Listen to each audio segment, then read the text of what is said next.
In today's video, I'm going to be showing you how to remove and hopefully replace passenger side or the driver's side fender on this 2006 Dodge Grand Caravan. Now, I would show you the passenger side. It's almost exactly the same. However, that had already been removed when I got the vehicle. The first thing you need to do is actually pry up this little plastic cover on the mirror. There's going to be, I might have to get my other screwdriver for this. Actually, I do know I'm going to have to. So, I'm not that concerned that I scratched it. There are tools you can get for this that will keep it from scratching it. I just did this in the junkyard. Oh, man.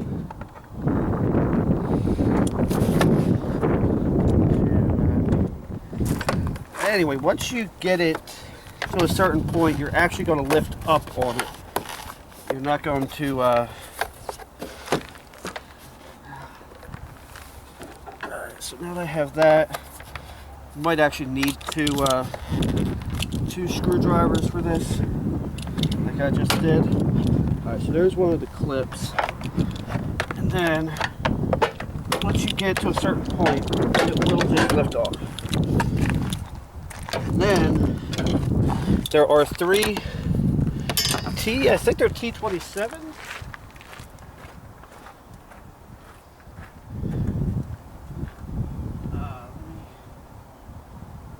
Get that.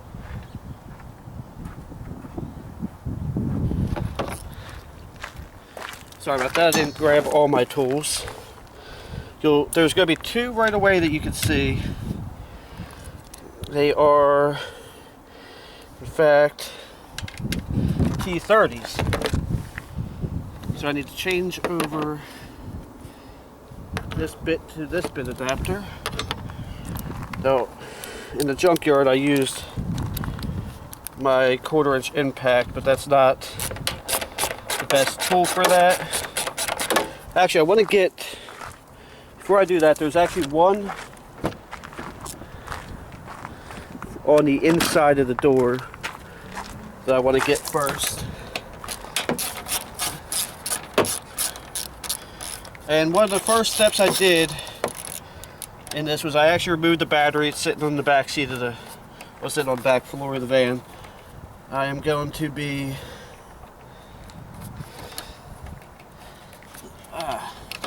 it's a lot easier if you remove this one first. Alright. Now I'm going to shut that door. I'm going to remove, kind of want to remove the top one last, but I want to loosen it up first. Now I have no idea where the power mirror harness is on here. So what I found to work best was, actually I'll use the spinner handle. I'll show you in a second.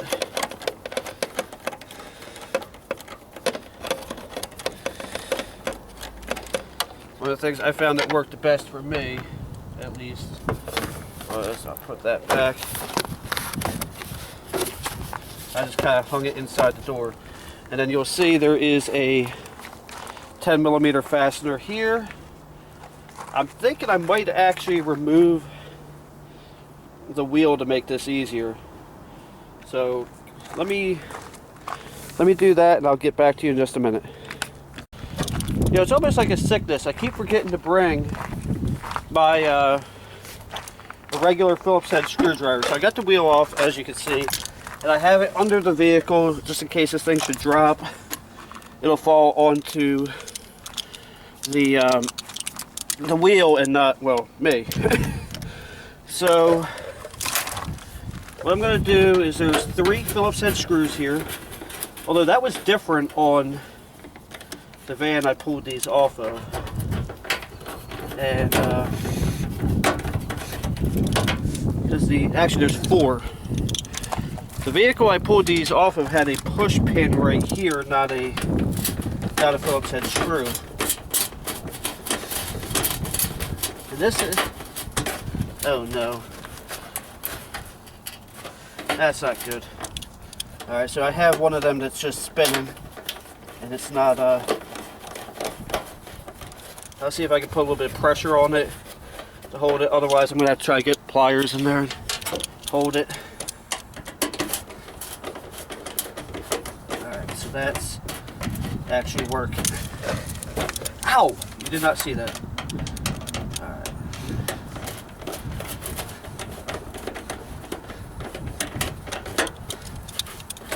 If not, I might have to, I might have to get some pliers back there. Which I still might have to do. I just don't really know. So that's just,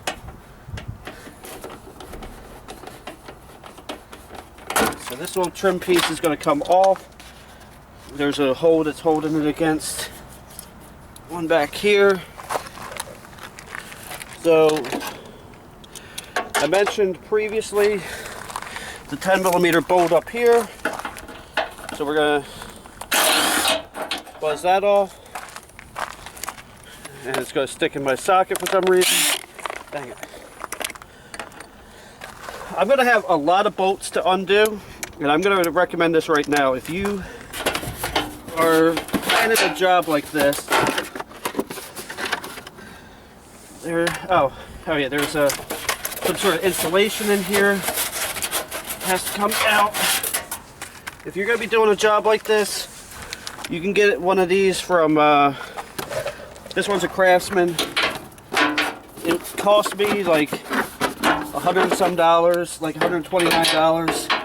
And then like another $50 for a couple additional batteries. 100% worth every penny. Because this thing, you'll be doing a lot of bolts. Now I'm doing the two bottom ones here. One of these has some studs on it that goes over something else. Where that's fine. Oh, God, there's like mud and stuff in here. This guy used it as a work van, so that doesn't surprise me. And hey, I just found a quarter down there. Now I'm going to change camera angles and. But as I was saying, you can get one of these from Harbor Freight pretty cheap. You can get a Ryobi one from Home Depot. The Cobalt one from Lowe's. It just makes this job a lot more doable. You can do this with hand tools. In fact, I did it in the junkyard. And in fact, now I have to switch to using a hand tool. There are two bolts back here with the hood hinge. This one here, I did this without a ratcheted wrench in the junkyard. I would not recommend that. So I made sure that I brought my nice flex head. I might want to switch to the other one because it's a 12 point. This flex head is not helping me like I thought it would. I would like to meet the engineer. Yeah, let me switch. Let me get the other one. I was hoping to do it with a flex head, but that's just not going to work. And this, mainly because this bolt looks like it's pretty beat up. I don't know if somebody's been in here. But I would love to meet the engineer that thought, hey, you know it's a good idea? This bolt. But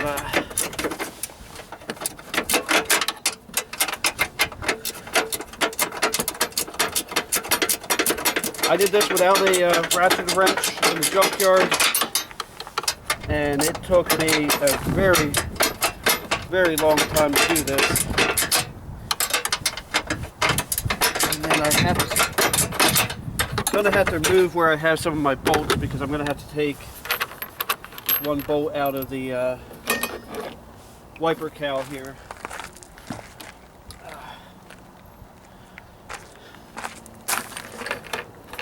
And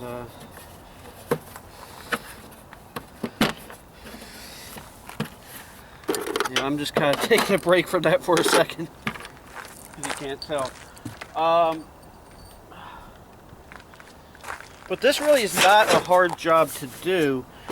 This one bolt is just, this one bolt here is the worst part of the whole project. It took me nearly 3 times this long in the junkyard, because I had to keep taking the wrench off, flipping it over, taking it off.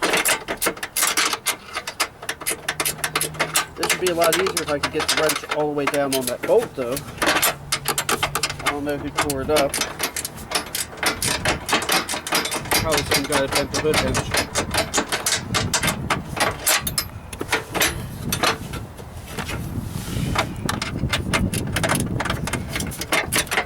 Okay, so that's out. So yeah, like I said, that's definitely a pain in the butt, but it is doable. And I think I'm missing another bolt. Yes, I am. I knew there was one up front, and I completely forgot about it. This is down here under the jeez. Let me see, is that?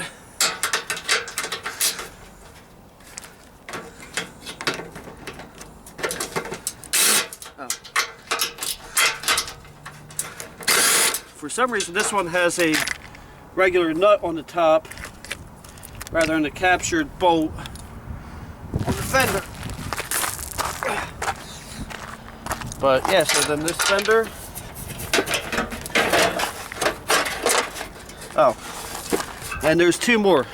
Like I said, there's a lot of bolts and a lot of opportunity to forget where they're at.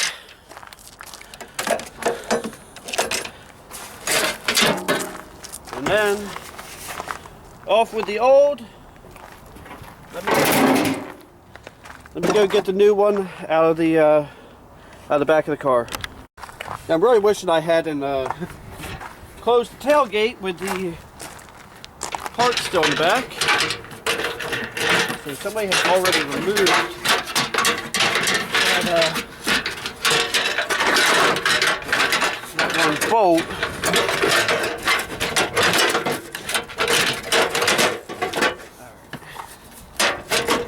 That is going to line right up, hopefully.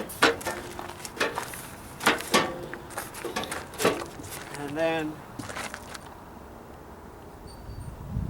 installation is just reversal of the previous process. I'm going to start back here.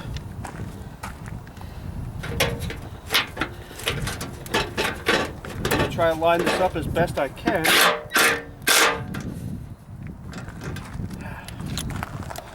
And then there's a couple bolts under here. Where's my stand?